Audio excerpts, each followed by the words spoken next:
ஆன்லைன்ல ஜோதிடம் பார்க்க வெறும் 350 ரூபாய் மட்டுமே. குறைந்த விலை அப்பாயின்மெண்ட் மூலம் வீட்ல இருந்தே நீங்க பார்க்கலாம். உங்களுடைய பிறந்த தேதி, நேரம், ஊர் மட்டும் வாட்ஸ்அப்ல சொன்னா போதும். நாங்களே உங்களுக்கு ஃபோன் செய்து பலன்கள் சொல்லுவோம். உங்களுக்கு ஏதாவது கேள்வி இருந்தாலும் பின்னாடி கேட்கலாம். ஸோ வாட்ஸ்அப் நம்பர் பார்த்தீங்கன்னா 88 70 10 75 27. நண்பர்களே, இன்னைக்கு இந்த வீடியோவில் மிக மிக முக்கியமான எச்சரிக்கையான ஒரு ஜோதிட தாள்களை தான் இப்போ இந்த வீடியோவில் சிம்ம ராசிக்கு பார்க்க போகிறோம். சிம்ம ராசிக்காரங்க இந்த ஒரு வீடியோவை ஸ்கிப் பண்ணாமல் பாருங்கள்.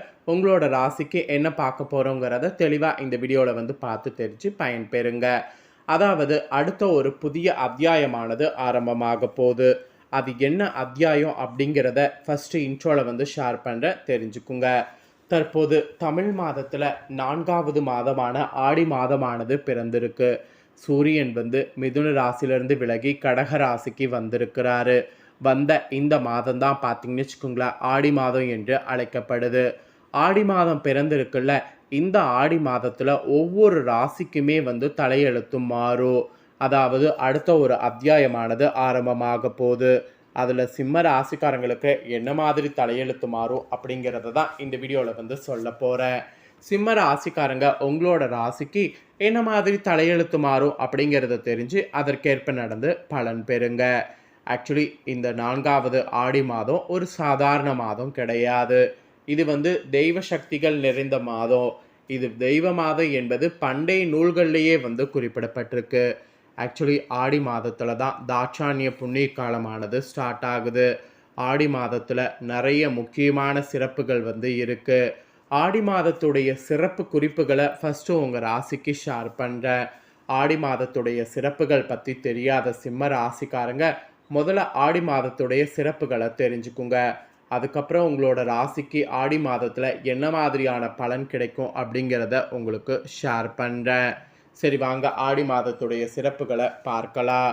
ஆக்சுவலி ஆடி மாதம் பிறந்தது தாட்சாணியம் ஆரம்பமாகுது. ஆடி முதல் மார்கழி வரை தாட்சாணிய காலமாகும்.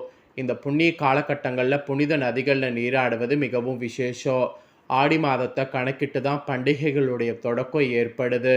ஆடி மாதம் முழுவதும் கிராமப்புறத்தில் காவல் தெய்வமாக விளங்கக்கூடிய மாரியம்மன், ஐயனாரப்பன், மதுர வீரன், மாடசாமி, கருப்பண்ணசாமி போன்ற கிராம தேவதைகளுக்கு பூஜைகளும் விழாக்களும் நடைபெறும். அதுக்கப்புறம் ஆடி மாதத்தில் நெல்லை மாவட்டம் சங்கரன் கோவிலில் 12 நாட்களில் அம்மனுடைய ஆடி தபசு திருநாள் மிக கோலாகலமாக ஒவ்வொரு வருடம் நடைபெறும். அரியும் சிவனும் ஒன்றை என்ற தத்துவத்தை உலகிற்கு உணர்த்த இந்த விழா நடத்தப்படுது. அப்புறம் 6 நம்மளுடைய ஜீவன நாடி ஆகிறதுனால ஆடி மாதம் புதுநீர் வருவதை கொண்டாடுவது பல நூற்றாண்டுகளாக தமிழ் மரபில் ஆடியில் இருக்குது. ஆடி மாதத்தில் சிவனின் சக்தியை விட பார்வதியின் சக்தி அதிகமாக இருப்பது என்பது ஐதீகம். தமிழ் மாதங்களில் ஆடி மாதத்தில் தான் அதிகபட்ச அளவுக்கு அம்மன் கோவில்களில் திருவிழா நடக்கிறது. எனவே ஆடி மாதத்துக்கு அம்மனுக்குன்னு என்று சொல்லி ஒரு தனி மரியாதையே இருக்குது. கேரளாவில் ஆடி மாதத்தை கஷ்டமான மாதமாக அம்மாநில மக்கள் கருதுகிறாங்க. ஆடி அமாவாசையில் மறைந்த முன்னோர்களுக்கு பிதிர்கடமைகளை செய்தால் ஆண்டு முழுவதும் பித்திருக்களுக்கு கடன் கொடுத்த பலன் கிடைக்கும். அப்புறம் ஆடி பௌர்ணமி தினத்தில் தான் ஐஹீரியவர் அவதாரம் நிகழ்ந்தது. எனவே ஆடி பௌர்ணமி தினத்தன்று வைணவ தலங்களில் சிறப்பு வழிபாடு நடைபெறும். அப்புறம் தமிழ்நாட்டில் பல பகுதிகள் அம்மனுக்கு பலவித காய்கறிகளால் ஆன கதம்ப சாதம் ஆடியில் படைப்பது ஐதீகம். ஆடி மாதம் சுக்ல தசமியில் திக் தேவத விரதம் இருக்க வேண்டும். அன்று திக் தேவதைகளை அந்தந்த திக்குகளில் வணங்கி பூஜித்தால் நினைத்தது நம்மளுக்கு நடக்கும். ஆடி மாதம் சுக்லபட்ச ஏகாதசி முதல் கார்த்திகை மாதம் சுக்லபட்ச ஏகாதசி வரை உபவேசம் இருப்பது குடும்பத்தில் அமைதி ஏற்படும்.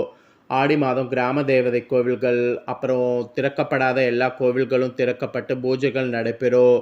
ஆடி செவ்வாய்க்கிழமையில் கோவிலில் எலுச்சம்பழ விளக்கு ஏற்றினால் கூடுதல் பலன் கிடைக்கும். ஆனால் எலுமிச்சம்பழ விளக்குகளை ஒருபோது வீட்டில் ஏற்றக்கூடாது.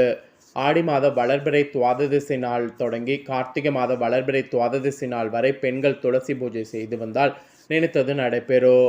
வீட்டில் சகல செல்வங்களும் குவியும். அப்புறம் கன்னியாகுமரி மாவட்டம் தேவாலயம் என்ற ஊரில் முருகன் கோவில் இருக்குது. ஆடி மாதம் கடைசி வெள்ளிக்கிழமை அங்குள்ள முருகனுக்கு ஒவ்வொரு வருடமும் கூடையாக மலர்கள் கொட்டி மலர் அபிஷேகம் செய்வாங்க. இதை அந்த பகுதி மக்கள் ஆடியில் மலர் முழுக்கு அழகு வேல்முருகனுக்கு என்று சொல்வாங்க. அப்புறம் ஆடிப்பெருக்கு திருவிழா ஸ்ரீரங்கம் அம்மா மண்டபத்தில் விமர்சையாக நடைபெறும். அப்போது பெருமாள் மண்டபத்துக்கு எழுந்தருள்வார். அப்புறம் ஆடி மாதம் செவ்வாய் வெள்ளிக்கிழமையில் காமாட்சியை வணங்கினால் திருமண தடைகள் விலகி சுப உண்டாகும்.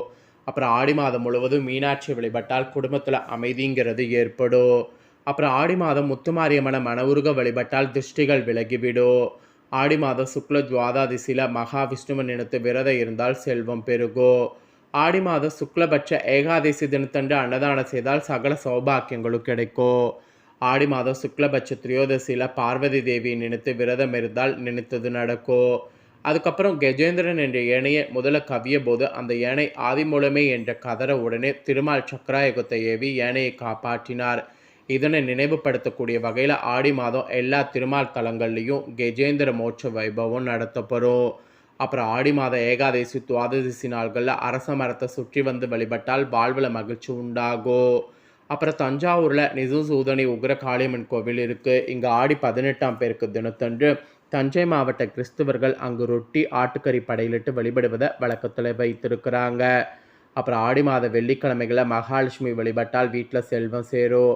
ஆடி மாதம் ஏதாவது ஒரு வெள்ளிக்கிழமை அம்மனை அவகானம் செய்து வீட்டுக்கு வரவழைத்து வழிபடுவது சிறப்பு தரும். இந்த மாதிரி ஆடி மாதத்துக்குன்னு நிறைய சிறப்புகள் இருக்குது. இப்பேற்பட்ட இந்த ஆடி மாதத்தில் தான் உங்களோட ராசிக்கு என்ன பலன் கிடைக்குங்கிறத சொல்ல போகிறேன். உங்களோட ராசிக்கு என்ன பலன் கிடைக்கும் அப்படிங்கிறத தெரிஞ்சு அதற்கேற்ப நடந்து பலன் பெறுங்க. வாங்க உங்களோட ராசிக்கான பலனை என்னங்கிறத பார்க்கலாம். ஆக்சுவலி மற்றவர்கள் வார்த்தைக்கு முக்கியத்துவம் கொடுக்கக்கூடிய சிம்மராசி என்பர்களுக்கு இந்த மாதம் வாழ்க்கை துணையோடு இருந்த பிணக்கு நிலை மாறும். ஸோ வாழ்க்கை துணையோடு வெளியிடங்களுக்கு போனீங்கன்னா நிறைய அவங்களுக்கும் உங்களுக்கும் பாண்டிங் வந்து ஸ்ட்ராங் ஆகும். எந்த அளவுக்கு வெளியே போகிறீங்களோ அந்த அளவுக்கு உங்கள் வாழ்க்கை துணையோடு இருந்த பிணக்க நிலை மாறும். அப்புறம் முன் கோபம் பிடிவாதம் இதெல்லாம் கூட உங்களுக்கு நீங்கும். அது மட்டும் இல்லாமல் குடும்பத்தில் இருந்து வந்த மந்தமான நிலையெல்லாம் மாறி உற்சாகமானது உங்களுக்கு துளிர்விடும். எல்லாத்துக்கும் மேலே வரவுக்கு மேல் செலவு இருந்த நிலைமையில் மெல்ல மெல்ல எல்லா சூழ்நிலையும் உங்களுக்கு மாறும். அப்புறம் குடும்பத்தில் எதற்கெடுத்தாலும் பிள்ளைகளை சத்தம் போடுறீங்கள, அந்த மாதிரி பிள்ளைகளை சத்தம் போடுவதை இந்த மாதம் குறைங்க. உங்கள் பிள்ளைகள் உங்களை விட புத்திசாலிகள், அதனால் அவங்க சொல்வதை கேளுங்க, தப்பு இல்லை. தாய் வழி உறவினர்களோடு உறவு பழிக்கும். மருத்துவ செலவுகள் காத்திருக்குது, அதனால் கொஞ்சம் உடல் ஆரோக்கியத்தில் கவனம் தேவை என்பது இந்த மாதத்துக்கு சொல்லப்பட்டிருக்கு. அதுக்கப்புறம் உத்தியோகத்தில் இருப்பவர்களுக்கு வேலையில் ரொம்பவே கவனமாக இருப்பது நல்லது. சக ஊழியர்களோடு பேசும்போது கவனமாக பேசுவது நல்லது. மெயினாக தேவையில்லாதவற்றை பேச வேண்டாம், தேவையானதை மட்டும் பேசுங்க. அப்புறம் தொழில் செய்யக்கூடிய இடத்துல தர்க்கம் கூடாது. மேல் அதிகாரிகள் பலு கொடுக்கலாம். ஸோ அதனால் எதையும் செய்யும் முன்னாடி உங்கள் திறமை உங்களோட இருப்பதை உணருங்க. பாராட்டுகளும் பரிசுகளும் அப்போ தான் உங்களுக்கு குவியும், இல்லைனா கண்டிப்பாக வந்து உங்களுக்கு குவியாது. அதுக்கப்புறம் கலைத்துறையில் இருக்கிறவங்களுக்கு இந்த மாதம் மிகவும் அனுகூலமாக இருக்கும். வாய்ப்புகள் நிறைய வந்து குவியும். எல்லாத்துக்கும் மேலே புத்தி சாதுரியத்தோடு கையாள்வதால் எல்லாமே லாபமானதாக உங்களுக்கு அமையும். ஸோ அமையக்கூடிய வாய்ப்பு இருக்குது, அதுதான் உங்களுக்கு சொல்ல வரேன். அதுக்கப்புறம் அரசியல்வாதிகளுக்கு இந்த மாதம் இனிமையான செய்திகள் உங்களை தேடி வரும். நீண்ட நாளாக நீங்கள் எதிர்பார்த்த உதவிகள் கிடைக்க பெறுவீங்க. புதிய நண்பர்களால் தேவையில்லாத பிரச்சனைகள் உண்டாகும், அதனால் அவங்கக்கிட்ட கொஞ்சம் தள்ளி இருக்கிறது நல்லது. வாய்ப்புகள் கிடைக்குது அப்படிங்கிறதுக்காக பயன்படுத்திக்கிட்டிங்கன்னா நஷ்டம் உங்களுக்கு தான். வாய்ப்புகள் இருந்தாலும் கவனமாக இருப்பது நல்லது. அப்புறம் பெண்களுக்கு நரம்பு சம்மந்தப்பட்ட பிரச்சனைகளில் இருந்து மிகுந்த கவனம் தேவை. வாழ்க்கை துணைக்கு சந்தோஷம் ஏற்படும்படி நீங்கள் நடந்து கொள்ளணும். சந்தேகம் ஏற்படும்படி நடந்து கொள்வதை தவிருங்க. தந்தையாருடன் தர்க்கம் கூடவே கூடாது. நண்பர்கள் மீது கோபமும் கொள்வதை தவிருங்க. அதுக்கப்புறம் மாணவர்களுக்கு படிப்பில் மிகுந்த கவனம் தேவை. மிகுந்த நிதானமாக இந்த மாதம் நடந்துக்கிட்டிங்கன்னா எந்த காரியத்தையும் செய்கிறது ஈஸியாக இருக்கும். வார்த்தைகளில் நிதானம் தேவை. தேவையில்லாத இடங்களில் கருத்து கூற முடியாமல் போகும். ஸோ அதெல்லாம் நீங்கள் கொஞ்சம் பொறுத்து தான் இருக்கணும். ஸோ சிம்ம ராசிக்காரங்களுக்கு ஆடியில் இந்த மாதிரி தான் பலன் கிடைக்கும் என்பது குறிப்பிடப்பட்டதை தெளிவாக உங்களுக்கு ஷேர் பண்ணிட்டேன். ஷேர் பண்ணதை நீங்கள் தெரிஞ்சிருப்பீங்க. தெரிஞ்சதுக்கேற்ப நடந்து பலன் பெறுங்க. இதை நீங்கள் பார்த்தது போல் உங்கள் ஃப்ரெண்ட்ஸ் ஃபேமிலியில் இருக்கிறவங்களும் பார்த்து அவங்களும் பலனடையணும்னு நினச்சிங்கன்னா வீடியோ லைக் பண்ணி உங்கள் ஃப்ரெண்ட்ஸ் ஃபேமிலிக்கு ஷேர் பண்ணுங்கள். உங்கள் ஃப்ரெண்ட்ஸ் ஃபேமிலியில் இருக்கிறவங்களும் வீடியோ பார்க்கட்டும். அவங்களும் சிம்ம ராசிக்காரங்களாக இருந்தாங்கன்னா இந்த தாள்களை தெரிஞ்சு இதற்கேற்ப நடந்து பலனடையட்டும். இதே போல் புதிய தாள்களை தெரிந்து கொள்ள சேனலை சப்ஸ்கிரைப் பண்ணுங்கள். வேறொரு வீடியோவில் சந்திக்கிறேன். நன்றி.